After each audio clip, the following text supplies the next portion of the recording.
శ్రీ గురుభ్యో నమః. శ్రీమాత్రే నమః.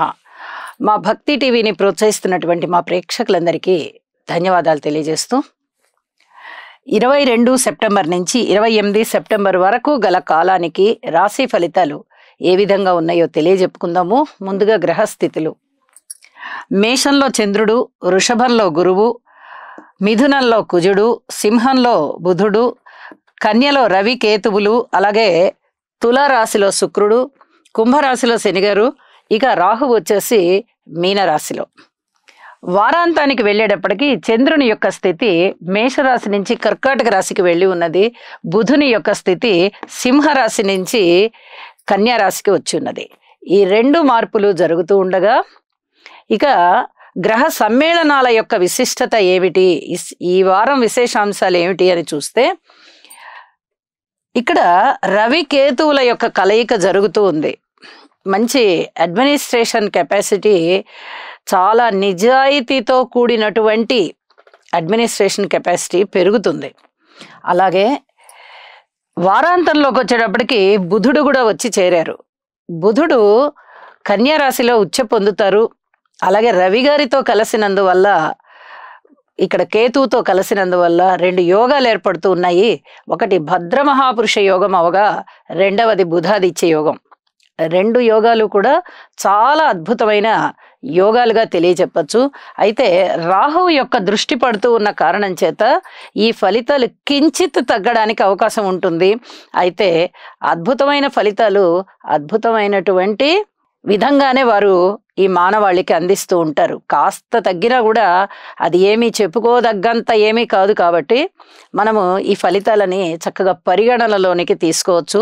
ఇవే గ్రహాల కాంబినేషన్స్ ఎవరికైతే జన్మజాతకంలో ఉంటాయో వారికి చాలా చాలా మంచి ఫలితాలు ఉండబోతున్నాయి. ఇక గ్రహాల దృష్టుల యొక్క విషయానికి వస్తే గురువు గారి యొక్క పంచమ దృష్టి బుధ కేతు రవిల మీద పడుతోంది. ఇప్పుడు చెప్పుకున్నాం కదా, అడ్మినిస్ట్రేషన్ కెపాసిటీ బ్రహ్మాండంగా పెరుగుతుందని. అలాగే చాలా చాలా బాగా పెరుగుతుంది.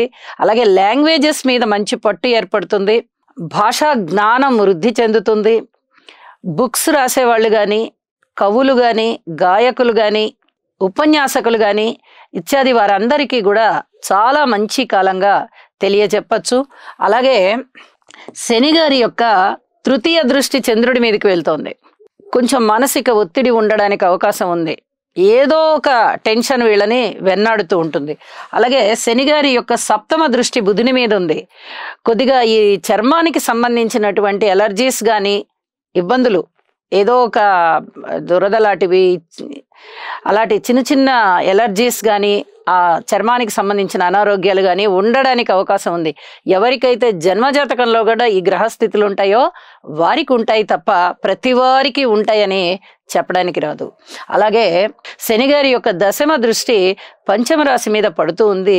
అయితే గ్రహాలు ఏమీ లేని కారణం చేత కేవలం రాశి ఫలితాలే ఇక్కడ దృష్టికి సంబంధించి ఉంటాయి అని చెప్పి తెలియచెప్పుకుంటూ, అది ఏ రాశికి ఆ రాశి తెలియచెప్పుకుందామని చెప్పి తెలియజేస్తూ రాశుల్లోకి వెళ్దాము. మిథున రాశి. మిథున రాశి వారికి ఈ వారం రోజుల యొక్క గ్రహస్థితుల్ని పరిశీలించినట్లయితే 3వ స్థానంలోని బుధుడు, తృతీయంలో బుధుడు, పంచమంలో శుక్రుడు, అలాగే లాభంలో చంద్రుడు, ఈ 3 గ్రహాలు చాలా చక్కగా యోగిస్తున్నాయి. ఉన్నతమైనటువంటి ఫలితాలు ఉంటాయి, ఉత్తమమైనటువంటి ఫలితాలు ఉంటాయి. ఇప్పటి వరకు ఈ మాత్రంగా కూడా ఉండట్లేదు మిథున రాశి వారికి. ఇప్పుడు 3 గ్రహాలు మంచిగా యోగిస్తూ ఉన్న కారణం చేత చాలా చక్కటి ఫలితాలు ఉండడానికే అవకాశం ఉంది. మరి బంధుమిత్రుల ఆదరణ ఉంటుంది. దగ్గరి ప్రయాణాలు బాగా బాగా లాభిస్తూ ఉంటాయి. చక్కటి ఆలోచన చేస్తారు, ఏ విధంగా మనం ముందరికి వెళ్ళాలి అని మనోధైర్యం పెరుగుతుంది. అయితే ఆరోగ్య విషయంలో మటుకు చాలా జాగ్రత్తగా ఉండాలి, ఇది చెప్పదగ్గ సూచన. అలాగే తలనొప్పి లాంటివి బాధించవచ్చు. మీరు ఒక మాట మాట్లాడితే ఇంకొక మాట అర్థం వచ్చేటట్టుగా ఎదుటివారు మిమ్మల్ని ఇలా అన్నారేంటి అని అడిగేటటువంటి పరిస్థితి కనబడుతోంది. ఇది కొంచెం జాగ్రత్తలతో ఉండవలసినటువంటి సమయము. పబ్లిక్ రిలేషన్ విషయంలో కూడా జాగ్రత్తలుగా ఉండాలి. వివాహాది శుభకార్యాలు కాస్త ఆలస్యమయ్యేటటువంటి పరిస్థితి కనబడుతోంది. సంతాన రీత్యా ఓర్పు కలిగి ఉండండి, చాలా బాగుంటుంది, ఏమి ఇబ్బంది ఉండదు. అయితే కళలలో ఏదైనా కళాకారులు అయినట్లయితే మీరు కళాకారులు కానీ, కళారాధకులు కానీ, కళా పోషకులు కానీ, కళారంగంలో మీ వృత్తి ఉద్యోగ వ్యాపారాలు ఉన్నట్లయినా చాలా అనుకూలమైనటువంటి ఫలితాలు ఉంటాయి అని చెప్పి తెలియజేస్తున్నాను. వృత్తి ఉద్యోగ వ్యాపార వ్యవహారాలలో ఉత్తమమైన ఫలితాలు కనిపిస్తూ ఉంటాయి. మరి ఇది అభివృద్ధి అంటే ప్రత్యేకంగా అభివృద్ధి అని చెప్పలేం, కానీ మీ మానసిక ఉల్లాసం చాలా బాగా అభివృద్ధి చెందుతుంది. ఇది చాలా స్పష్టంగా తెలియజెప్పచ్చు. మాతృవర్గరీత్యా జాగ్రత్తగా ఉండండి. అన్నదమ్ముల సహాయ సహకారాలు మీకు బాగుంటాయి అని చెప్పి తెలియజెప్పడం జరుగుతుంది. అలాగే ఏదైనా విరోచితమైన నిర్ణయాలు తీసుకోవాలి, సాహసోపేతంగా మనం ఉండాలి అనుకుంటే మటుకు కొంచెం జాగ్రత్తగా ఉండండి. అననుకూలమైనటువంటి నిర్ణయాలతో ఇబ్బంది పడతారు, ఇది చెప్పదగ్గ సూచన. దైవ కార్యాలకు ఎక్కువ ఖర్చు పెడతారు, ఆడంబరాలకి పోతారు.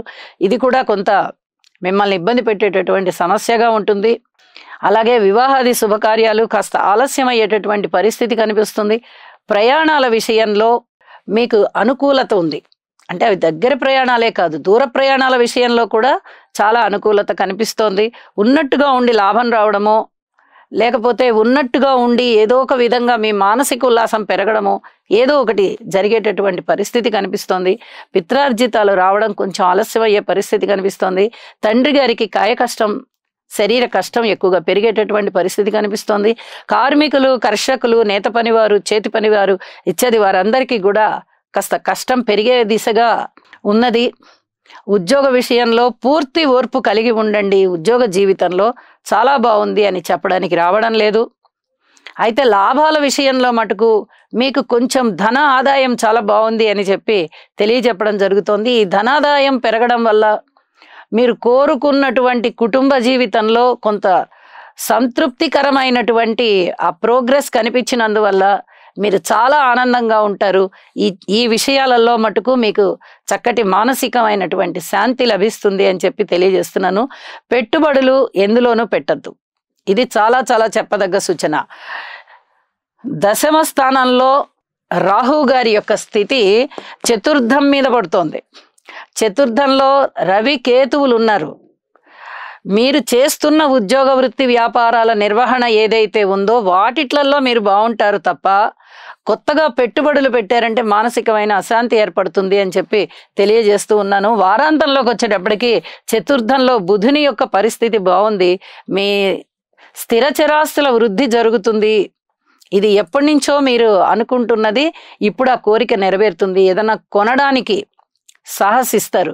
అయితే పెట్టుబడులు పెట్టి వ్యాపారాలు చేసే విషయంలో మటుకు మీరు వెళ్ళవద్దు అని చెప్పి ఇంకొకసారి తెలియజేస్తూ ఉన్నాను. ఇక ద్వితీయ స్థానంలోకి వచ్చినటువంటి చంద్రుని వల్ల ఏమైనా మంచి ఫలితాలు ఉంటాయా అంటే స్వస్థానంలోకి వచ్చి ఉన్నారు కాబట్టి మంచి ఫలితాలు ఉంటాయి తప్ప ద్వితీయంలో చంద్రుడు అంతగా యోగించరు. ప్రథమంలో యోగించినట్టుగా, లాభంలో యోగించినట్టుగా ఇక్కడ అంత బాగా యోగించరు. కాబట్టి అంత ఎక్కువగా మీరు ఆదాయాల గురించి ఆలోచించద్దు. ఎందుకంటే పెట్టుబడులు పెట్టద్దు అని చెప్తున్నాను కాబట్టి మీ కాయ కష్టం ఎంత ఉందో, అంటే మీ ఉద్యోగ వ్యాపారాలు ఎంత ఉన్నాయో అంతకి తగిన ఆదాయాలు ఉంటాయి. కానీ మనం ఈ నెలలో ఒక 10 లక్షలు పెట్టేసాం పెట్టుబడి, మనకి వచ్చే నెల కల్లా ఒక 50,000 60,000 మనకి ఒక ఆదాయం వచ్చేస్తుంది అనే లాంటి నిర్ణయాలు మటుకు చేసుకోవద్దండి, ఇబ్బంది పడతారు. ఇది చెప్పదగ్గ సూచన అని చెప్పి తెలియజేస్తూ నవగ్రహ స్తోత్రాలకి కూడా పారాయణ చేసుకోవడం వీలైనన్ని సార్లు చదువుకోండి. భక్తి ప్రపత్తులతో చదివేది ఒక్కసారైనా కూడా భగవంతుడికి చేరుతుంది. చక్కటి ఆశీస్సులు ఇస్తాడు భగవంతుడు అని చెప్పి తెలియజేస్తూ నమస్కారం.